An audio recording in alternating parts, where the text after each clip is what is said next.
What is going on, you guys? It's your boy, the broke kind of billionaire here, and we are back with episode 108 of the video game therapy series. I was thinking about the concept of perfect today, and I don't mean the way that it's often used conversationally. I think I tend to even apply perfect to something that's like good enough. So if, someone's like, oh, I'll be there at 3, I just say perfect, But moving beyond just, I guess, the conversational utility of perfect and into I'll say the philosophy of something being perfect. I almost put it in a similar category of like pure nothingness or like infinity. Like I guess a very basic concept of nothing is just that there's like nothing there, but like, does air count? Is air something? And I suppose in certain contexts, air is technically something. And then even like nothing, even in a kind of a metaphysical sense where it's like, is the concept of something being possible also nullify like a concept of nothing? So it's like, someone says they have nothing as a career. Like, does that dispose that there's no possible anything of that? So something truly nothing would have no possibility of anything as well. So there's like levels to nothing. In the same way, I kind of apply a similar label to any non-mathematical abstraction of infinity, as well as, I guess, just the term perfect, because perfect, given that we all kind of live subjective lives, it's difficult to say that there is an objective perfect. You can spin something religious into this and say that like, the God you choose to have faith in or whatever that might be is perfect in some sense, or even like we even might even say mathematical laws is perfect. But I would argue that there's imperfections in the way we even measure these laws, and we've come to them. So there's imperfection inherently somewhere in there. And you can't, again, being the pure scientist, you can't completely nullify that. Like, even if the formula is off by, or like our measurements are off by some formula, you could still say the formula is perfect.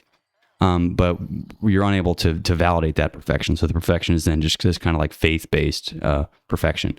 Because even like, we'll say like exact measurements on like gravity or whatnot, you either like self-define it where it's like gravity is inherently defined by itself because the meter or the distance is defined by a light second or something, which again we've defined ourselves. But even like trying to measure that, you still get like very, very like small perturbations in it. So you can't for certain say that this is like a perfect measurement. So even if you want to be really scientific about this concept of perfect, I think it's wrong. But even so, if we're even going to say like a painting or a work of art is perfect, it has this like quality of being without any flaw. But then again, like if you see something as perfect, it doesn't mean it's someone else also sees it as perfect. So in that sense, it isn't really perfect. Because perfect, again, a stricter definition would see that perfect would have kind of this omni quality about it, either omnipresence, omniscience, or omnipotence, or some kind, where it's perfect no matter what the context, the setting, whatever. It's not. So if someone also said like apple juice is the perfect afternoon drink or something, you then like it couldn't be perfect then because it's only or the setting in which it is perfect kind of precludes that dimension of perfection. So I also don't just like using the word perfect because I feel like it's often just bastardized by people that don't. I realize it's like I'm being super difficult and just autistic about the people using perfect. I know they don't mean it that way. A lot of times it's just like, oh my God, this is perfect. And I use it that way too. It's like, oh, perfect, 3 is awesome. Whereas it's like, I guess digging any deeper than just the way we use it conversationally, the concept of perfect is, I'll say problematic to be the least, at the least. So I tend not to try to describe things as perfect, especially if I'm making any kind of argument about something. It's not, I don't know, it's just not one that I feel like there's any kind of winning in sight, like arguing over nothing. Not like nothing, I just mean the concept of nothing. Even that is kind of I suppose a losing argument, to put it that way. But either way, it is interesting to think about, I guess, words outside of their context. And I guess there are some metaphysicians, I'll say, metaphysics people that try and use like language as a front for finality of things. But my issue with even using language is that it is so subjective in that way. So even something like, and perfect is kind of an easy word to nitpick over, but there's plenty of other words that also are just as nitpicky. I suppose if you're going to be equally as autistic about it and go in depth over this concept of perfect, you could do that about a lot of other words as well, including scientific words. Even like the word maybe like exact, like what we have to kind of define like levels of exact, which I realize that you could do and then have an argument based off that. But then at that point, it becomes kind of this like deep semantics argument about something, and you kind of lose track of what the point is. And I think if you're someone who wants to debate on the philosophy of things, there's a certain amount of abstraction you have to just kind of accept.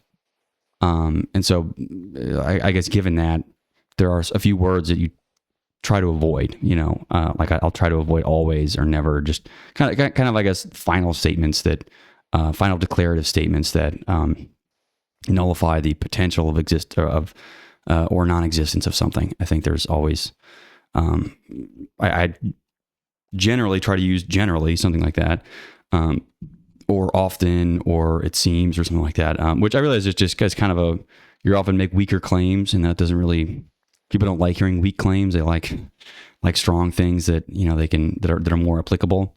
But at a certain point, I think everything kind of falls on stumbly legs. So you kind of have to, I think I'd rather speak in weak claims and live by those, knowing that they're weak, than to falsely make strong claims and live by those instead. So, I don't know.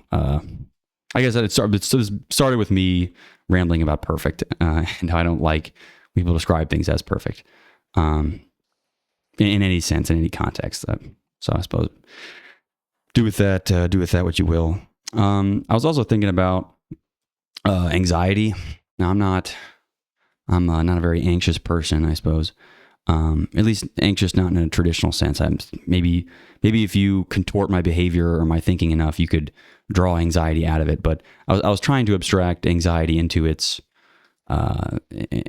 constituent parts for analysis, I suppose. And the one framing that I came up with that I thought was interesting, in the very least, was that anxiety is a fear of fear, or is a fear of future fear, or like a fear of future uncertainty of some kind.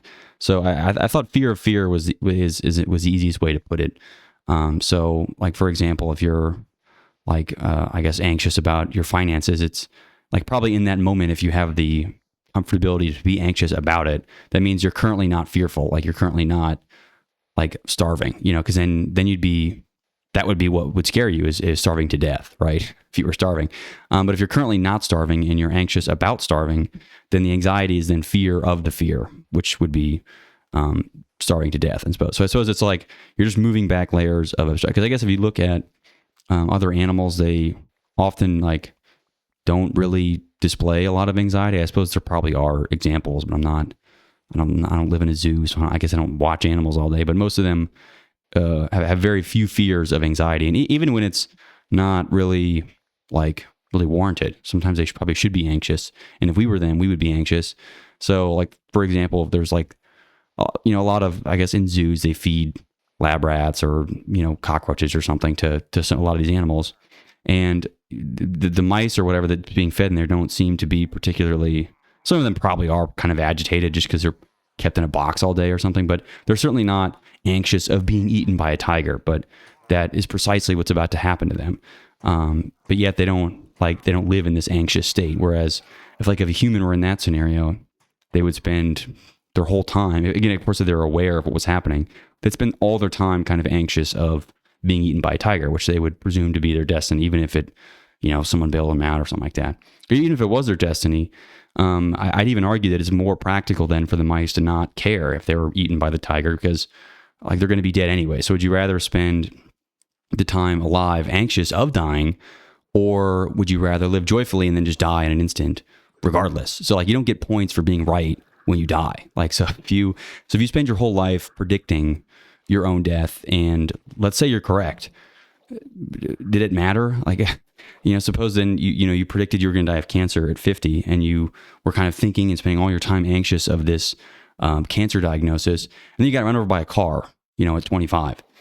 Not only do you not get points because you got it wrong, I suppose in that case, but even so, did it really help you to be anxious of dying of cancer? Right? Was it really behoove you to have like all of these anxieties about things? And so, I suppose it's more practical a lot of times to look at the proportion of one's life that you could spend in some sense. So I guess there's always a reason. Like you can always generate probable reason to be anxious about a certain outcome. I think the most obvious would be, a financial, or let's take a different route and say that's like, I don't know, you're an enemy of the state and you think the government's going to come kill you. So like a, classic schizophrenia or something, would it help you then to be like, suppose that you're right and the government is coming after you and you need to protect yourself at whatever costs, I suppose, or whatever. I'm not a schizophrenic, so I don't know. I don't know beyond that, what the mentality is really. But it really help you, even if they did come after you, it's not, do you really think that like a barricade over your window or, an old laptop or something's going to help you? It's like, probably not. So you're probably screwed anyway. So given that like, given that you can't really, even if you're aware and you know the exact cause of your demise, it doesn't really help you that much to be aware of that at all. So you're almost better off just not even, it's like, so, well, if they're going to come for me, they're going to come for me anyway. So now there are cases in like context in which being better prepared would have helped you, and perhaps you would have like avoided it. But often these are not, I feel like there's a huge discrepancy between what is a realistic concern about what you could protect against and what you should be, somewhat anxious about, versus things that are completely and utterly, so far out of your purview that there's no even possibility of you have, like, so for the government, in the case of you being a state actor, an enemy of a state actor, chances are you don't have the resources and know-how to protect yourself from, the collusion of world governments coming to kill you, whatever your schizophrenic fear is. So does it really help you to be like, to spend all your time anxious about it? Which again, odds are they're not, they don't give a fuck. And you're nobody to them. But so given that you're not in a position where you could even give yourself the favorable outcome that you're anxious about not having. So, I mean, just addressing that possibility alone gives more reason to, to not be anxious about it. I suppose a more practical example, I suppose, would be the like economic anxiety that a lot of people have, that they won't have enough money someday. And if like they can worry and plan enough about it now, there'll become a point where like, I worry there's always reasons to be economically unsure, right? It's like there will never be and even people that are worth gajillions of dollars still like are deeply concerned about like them losing it all or something like that. Because it's always possible. I could always draw up some ridiculous scenario in which everything that would ever happen to you would all get vaporized in an instant. And in most of those cases, you're not, even you, if you knew what the threat was precisely, it almost wouldn't help you in a lot of cases. Like you're still screwed regardless.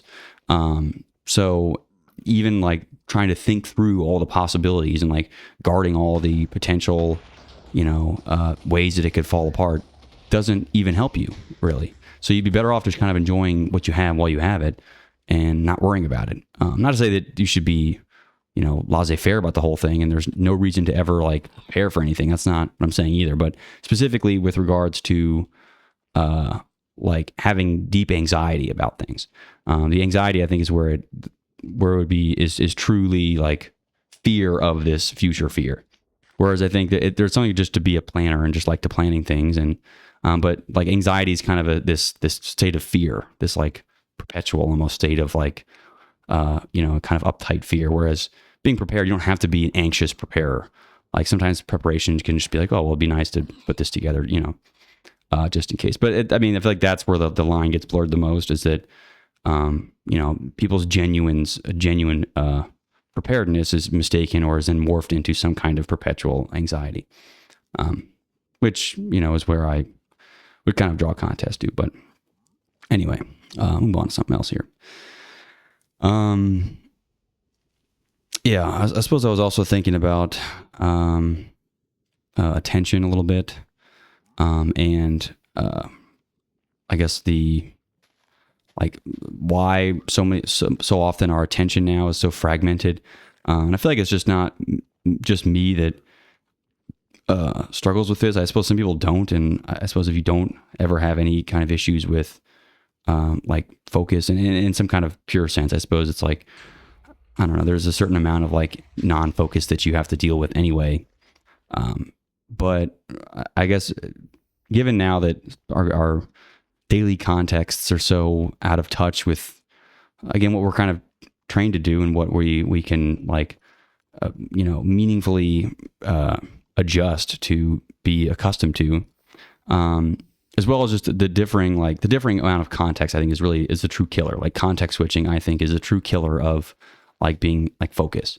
And I don't mean that we're not like predisposed to do some context switching, because it was surely like, if we were, our prehistoric ancestors were building a hut and there was an animal and we had to run away, like that switched context in that sense. But I'd worried now that the context switching is so rampant, especially with having like a phone around or a computer or emails coming up, constantly switching the context of what you're working on.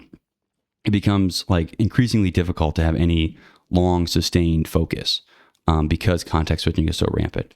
Even when you're trying to work on like a singular task, it often just becomes like increasingly difficult to keep it on one thing at a time, because there's so many interweaving contexts that then pull you out of whatever you're working on. It's not, and I think when you're working with your hands, it's easier because you're kind of limited to what you can touch, and you have two hands, and there's only like so many things you can do with those two hands at once, and you have eyes that can look at one thing at once, unless you're a chameleon or whatever.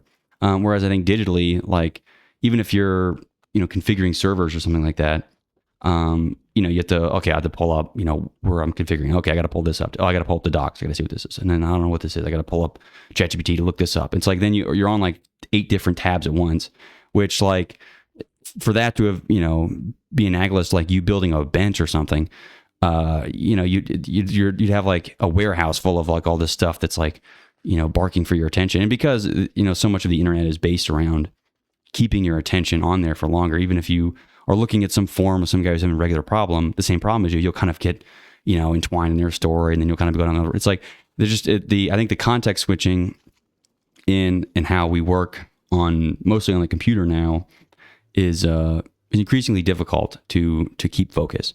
I think that really is what the true killer. So it's the depth of thinking on something, if your context is always kind of in limbo, is what I don't know, is the struggle, I think, of kind of this modern man, and we have to adapt to in some way, or kind of reject outright, which is also valid. I don't know that some of this is where is it worth kind of, I talked about before, like we have to battle our biology on grounds in which we like view as like righteous. It's like I wouldn't fight a war that I didn't even believe in some sense. So it's like you either kind of chew the propaganda that like, we should be, all be working in our pods and loving, whatever. Or if there's like, on what ground should we truly battle our biology? And a lot of times we kind of, I don't know, there's this inbuilt, we lose one way or the other. I was also just thinking about, not to put like a big religious spin on this kind of thing, but there seems to be kind of, like very natural punishments for how much we do kind of fight our instinct. I don't know, like cancer as an example wasn't nearly as like prevalent or as deadly for our prehistoric brethren, even in earlier times of like agriculture and whatnot. It wasn't nearly as like the killer that it is today. And part of that you can just attribute to like growing food in mass and like chemicals in our clothes or whatever. You can kind of draw conclusions about whatever you want. But in general, it's, and then, well, the answer or like the description of cancer is just that, well, it's like these mutations in cells. And if you're not, it's not cleaning them out, then it causes the other mutations. And it's like, well, but why the mutations? It's like, well, things can affect your genes, and then that, affects mutations. But I'm like, I wonder what amount of that is almost purposeful to our biology. Like if we were suppose we were simulated by some creator of some kind, or we were, there was kind of a God in some sense, like even some kind of omnipotent person that was God that, created us or whatnot. These would even be kind of inbuilt limits to things, like even a physics principle of nothing can move faster than the speed of light well, why? And it's like, well, because nothing can. It's like, but why? And it's just almost like this like upper limit where like don't go there kind of thing. That I think it'd be interesting to view that in the context of like a God telling us to leave it alone in that way. So in the same way, it's like we might try to get close to the speed of light, but we can't. And it's like, well, why not? Because we just can't. I don't know. There's not any, I don't know. We just kind of limits. And it's like, well, why does, so all of a sudden, like when we start messing with stuff, we just all get cancer and die all of a sudden. It's like, yeah. And it's like, well, why? Well, just because that's what happens.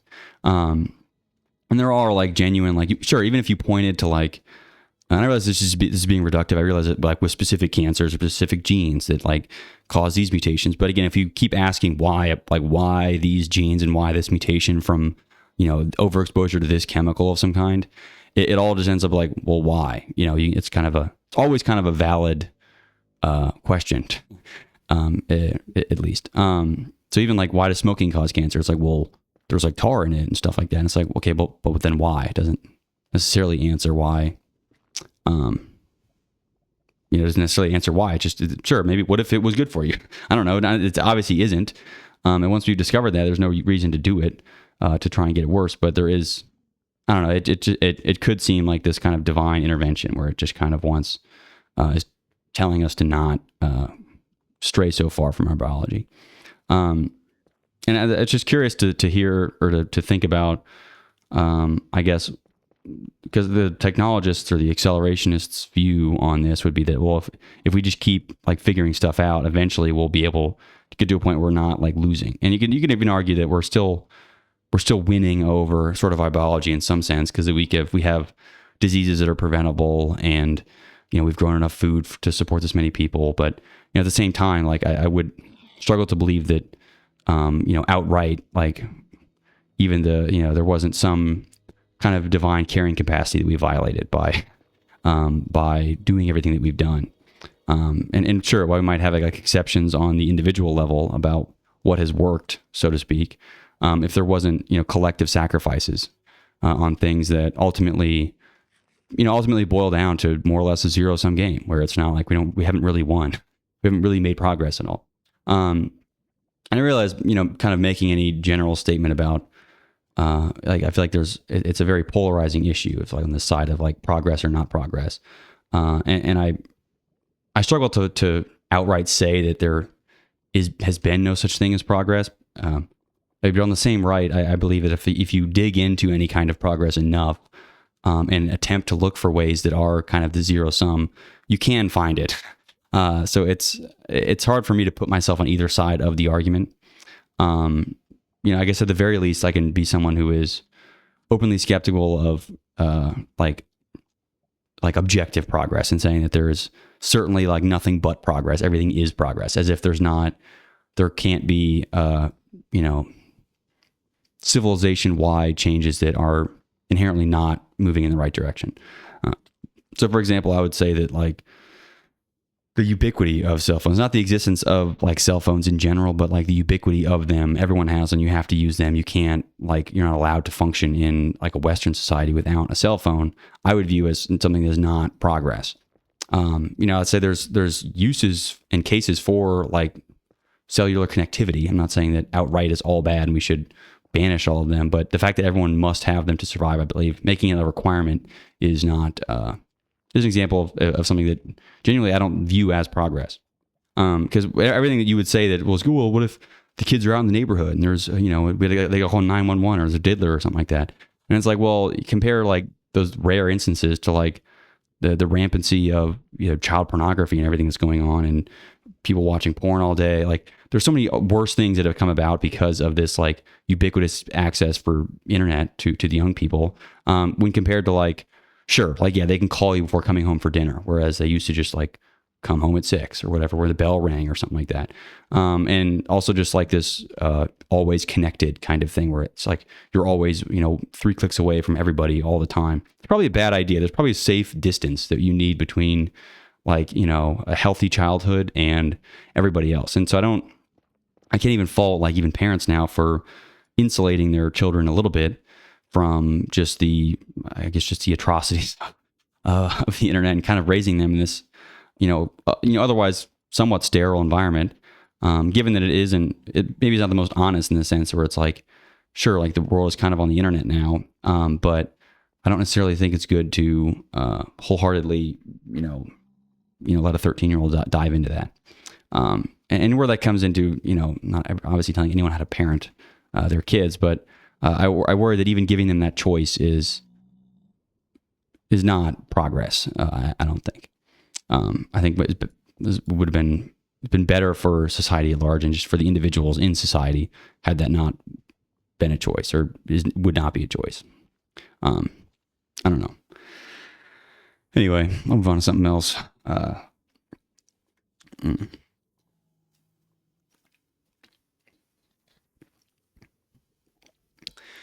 also thinking about like ideas, and I guess someone said, or it's been said, I suppose, that ideas don't really exist on their own. They have to have like some arbiter, some like either arbiter of them or some like executioner of the like said idea, which I don't necessarily agree. I guess ideas can exist in theory, but often like the weakest ideas are in theory only, whereas ideas that have some kind of like practice associated become stronger. So even if like there was no like an idea about like privacy, if there was no concept of privacy, it'd obviously just be a weak theory, and then anybody could dispel this like, well, what is privacy? Well, it's just like this weird ideal of like, being control of oneself, which privacy is kind of inbuilt to the human condition. So that's kind of a silly example, but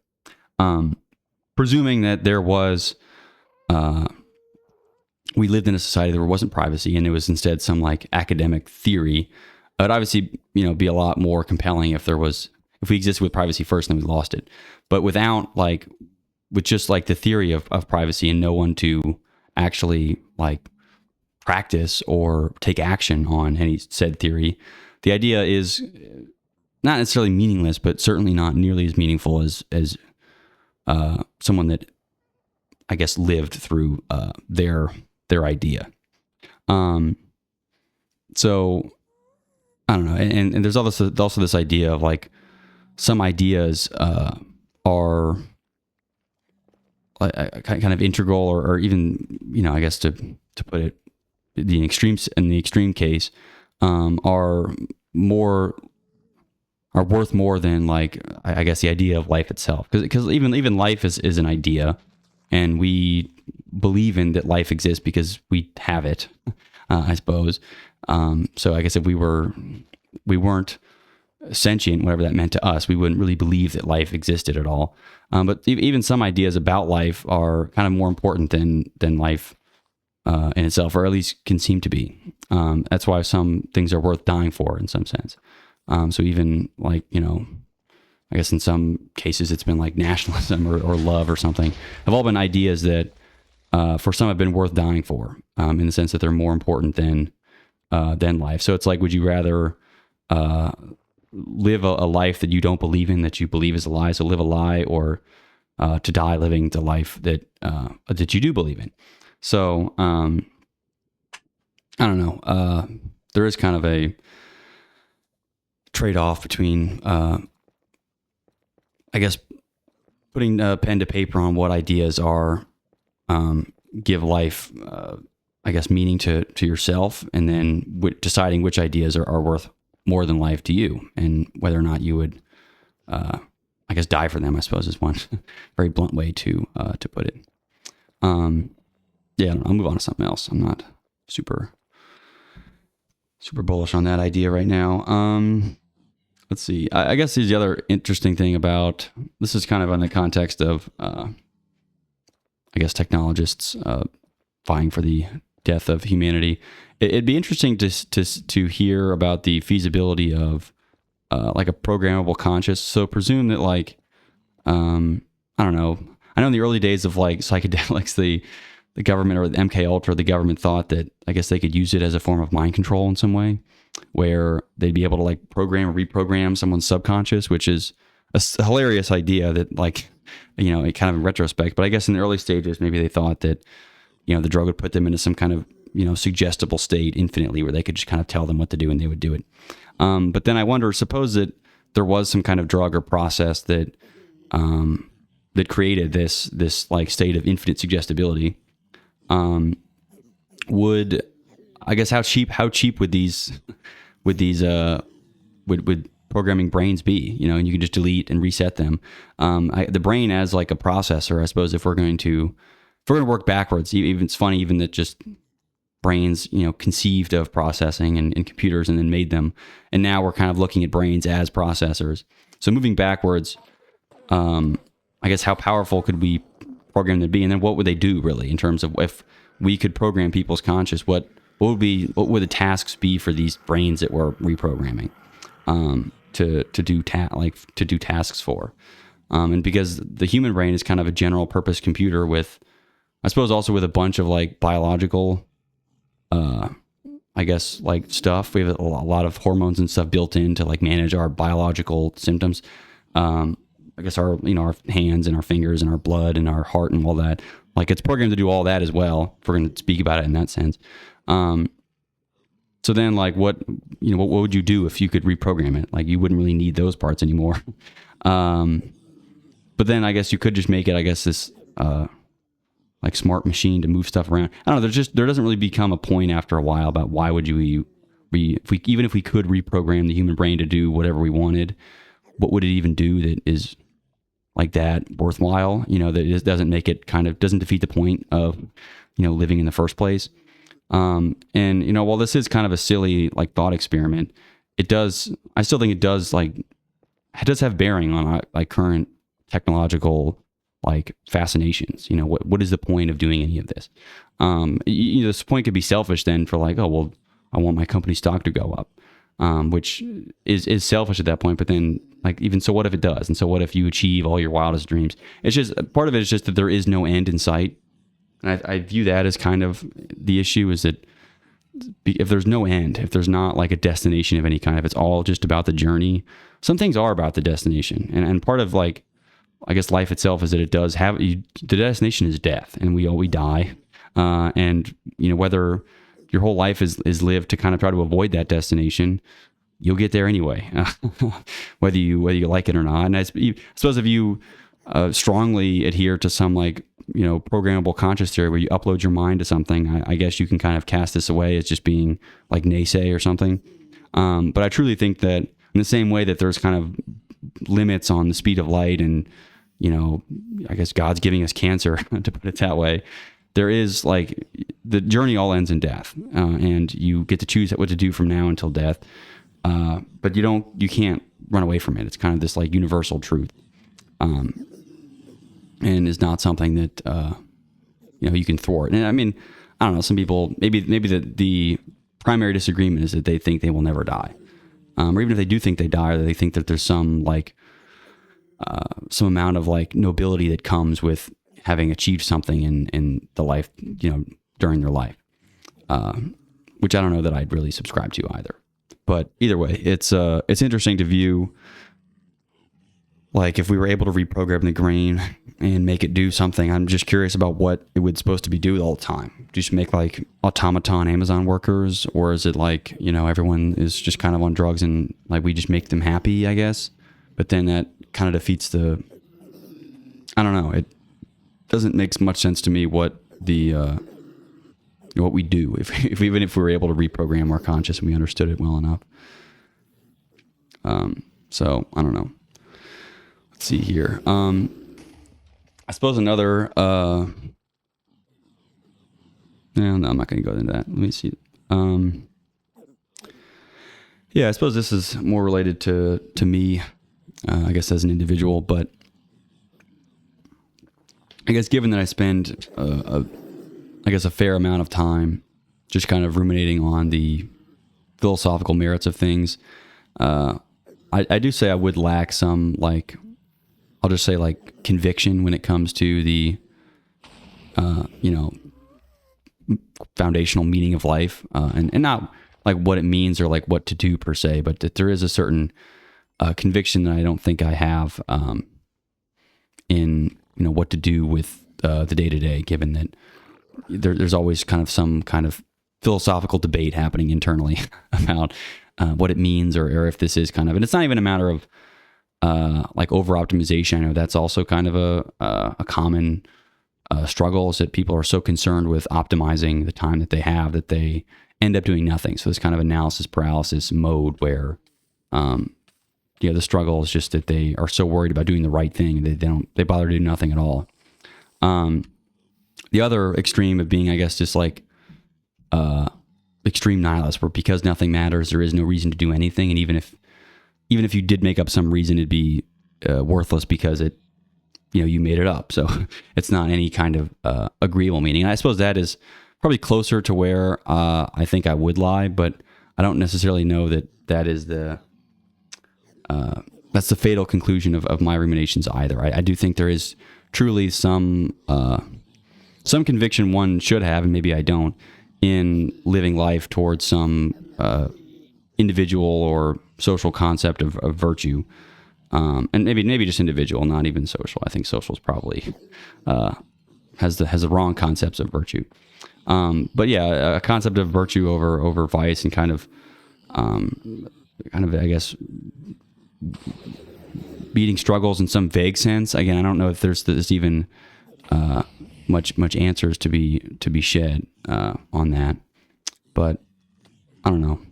I think I do kind of lack some conviction in what to do, and maybe not even in the short term, but it's even in the long term. Because I realize that there's the classic kind of midlife or quarter life or three-quarter life crisis or what have you. I guess it's just quarter and midlife crisis.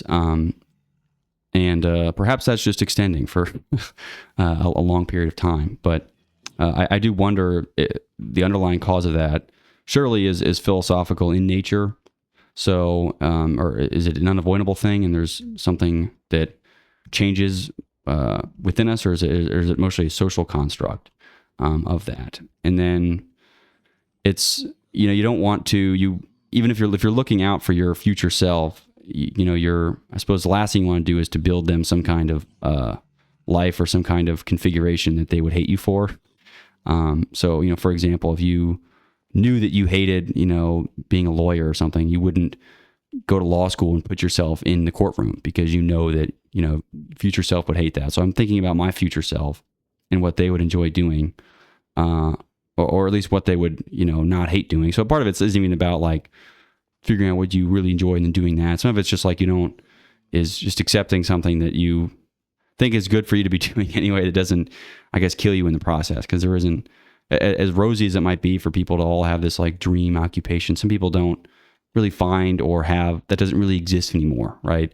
So if my dream occupation was being a blacksmith, right, that just doesn't really exist anymore. Besides, I suppose there is some like very niche thing, but I wouldn't be able to know for sure before I went, and applied to Disney's one blacksmith course or something like that. And there's all these other problems. It's, mostly red tape. You don't ever get to spend any time. It's like, I don't know, there's all these like secondary, tertiary issues that would come with, even with exploring crazy fields like that. There's a certain amount of just like acceptance in what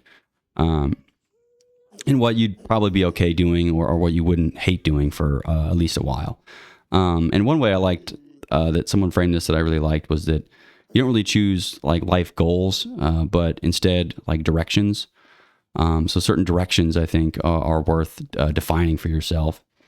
Maybe for me it would be like a direction of, I guess, promoting autonomy and having say over what I do, or control over it, and then learning, I guess, learning new things and having some time or space to explore. There's obviously some like, I don't sacrifice much on, the ability for me to treat my body with respect. And I'll put that way. It's not that I'm, obsessive about like health. I'm not like a health guru or health nut. It's just that I think that there's a certain respect that is virtuous that comes with treating your body well. And that means, so there's that I would also kind of solve for.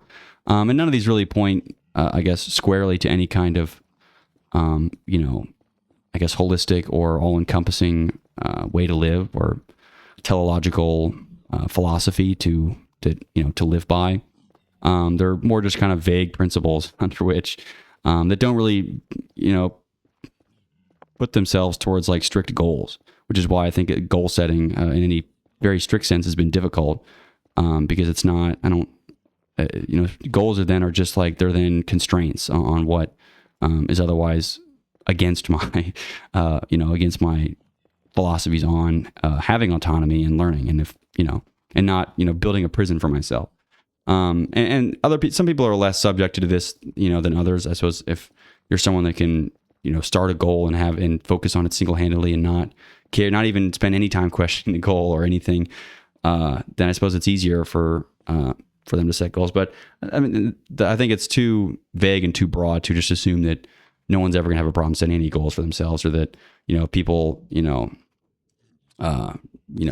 they lack discipline if there's some amount of like questioning they do for their goal setting, which I don't think is the case either. I don't know that it's that. I think there's something different, but it does manifest itself in a kind of a distinct, I just kind of say a lack of conviction, because I think if I truly were convicted, I think things would go quicker, or I would move in whatever direction faster if I was more assured that it was the correct direction.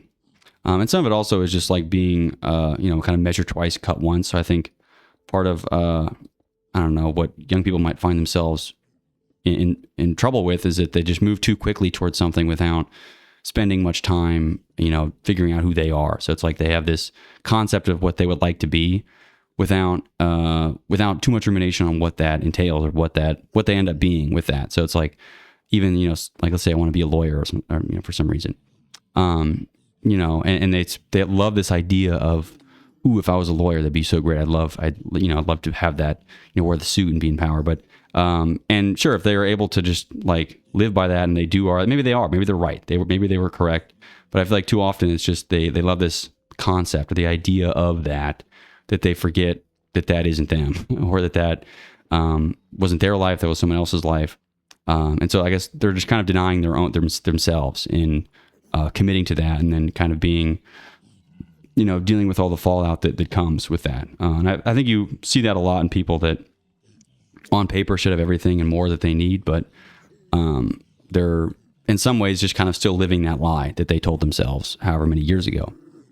So part of my trepidation is just trying to avoid that outcome, which I don't see as inevitable, but is certainly possible for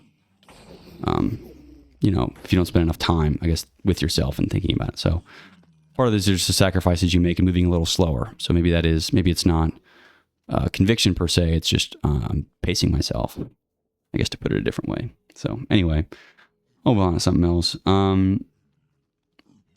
I suppose the other thing I was thinking about this was, because I spoke about just the power of delusional thinking and I guess just weaponizing your own delusions for your own advantage, whatever that may be. So if you're someone who's fully convinced of anything, you're able to move quicker and do things.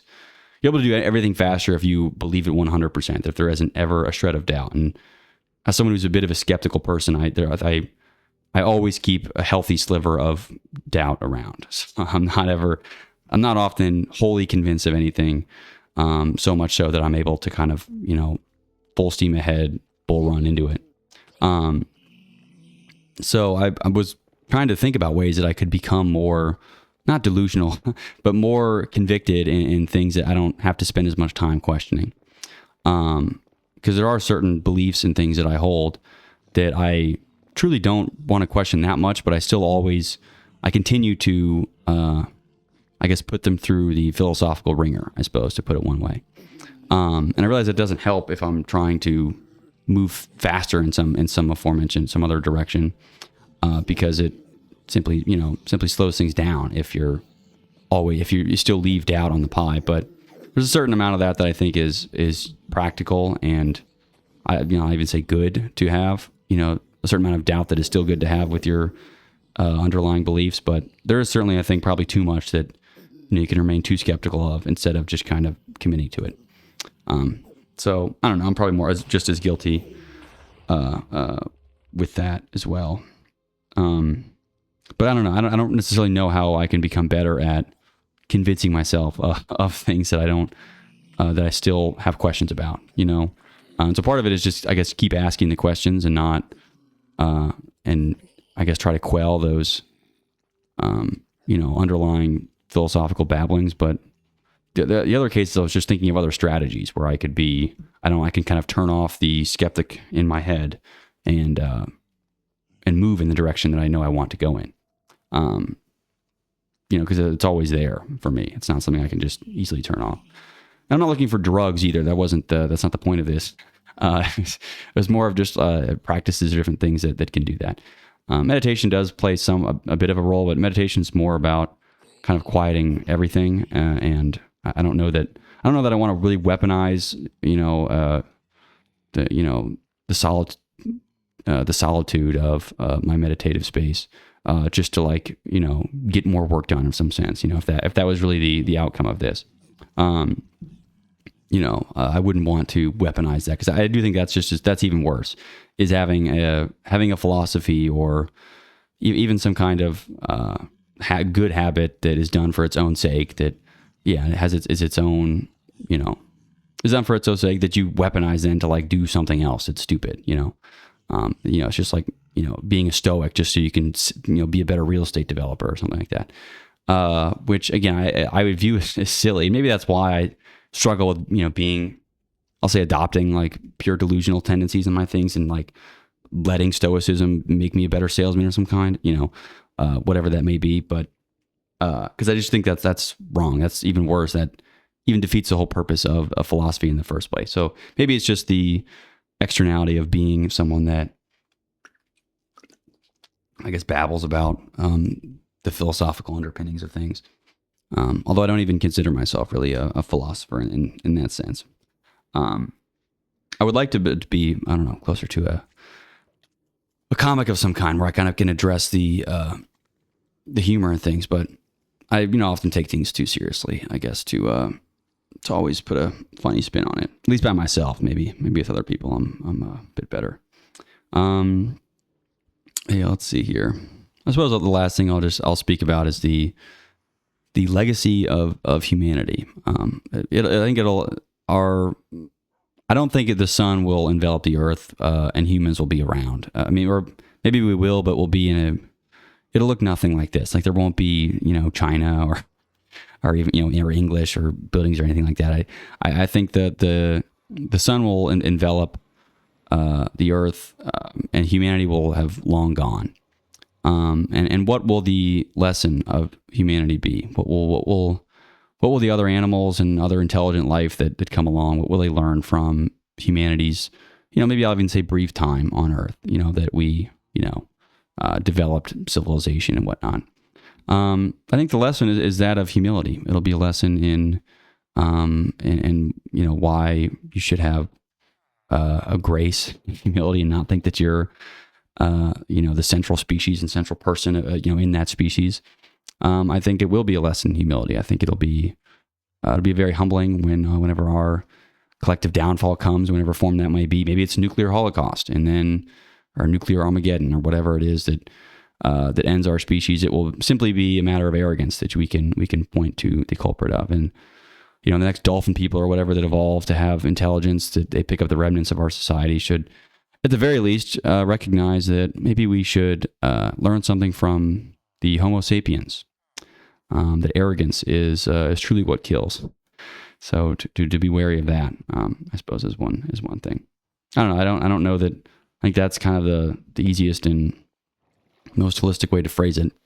And I guess the way to apply that in the individual life of a human is to, err on the side of humility over confidence. Doesn't mean to not be confident in things and have conviction about something. I suppose that, contradicts having a convicted, having conviction with whatever your meaning of life is. But in general, if there's, I always leave some kind of room for humility, and I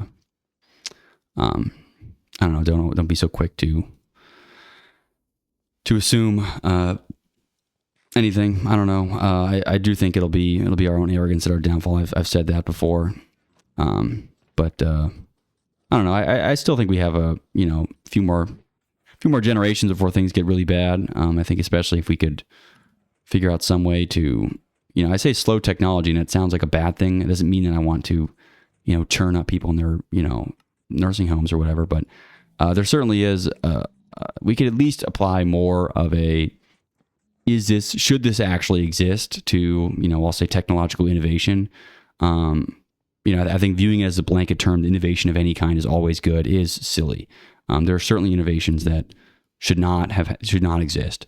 Even like the nuclear bomb. It's like, well, we had to do it because Russia would have done it. It's like, well, then you're just playing chicken, okay? And don't get me, an individual human, don't get me involved in this, national game of chicken. All right, that's not what I signed up for. Nobody, you're doing this to yourselves because you're arrogant. That's why all of you guys are arrogant. And that's why you're playing this giant game of chicken. Is because, well, he's going to do it first, and I'm not going to do it. Well, he's going to do it then. It's like, well, then you guys are all babies. Can you grow up and not be so arrogant? I realize I'm talking to Putin here, who could bomb me, but fine, go ahead. I'll die with grace, I suppose. And I'll die humble and not arrogant that I need to play a game of chicken on the international scale, which I think is just silly. But either way, it'll be humility that we've taught the generation of dolphin people or whatever else is gonna come and kick our ass next, or whoever's going to evolve in our ashes, I suppose. Whoever's going to figure out how to be I don't know, have a big brain and be intelligent. But anyway, I'll wrap it up there for today. But thanks for watching. Peace out.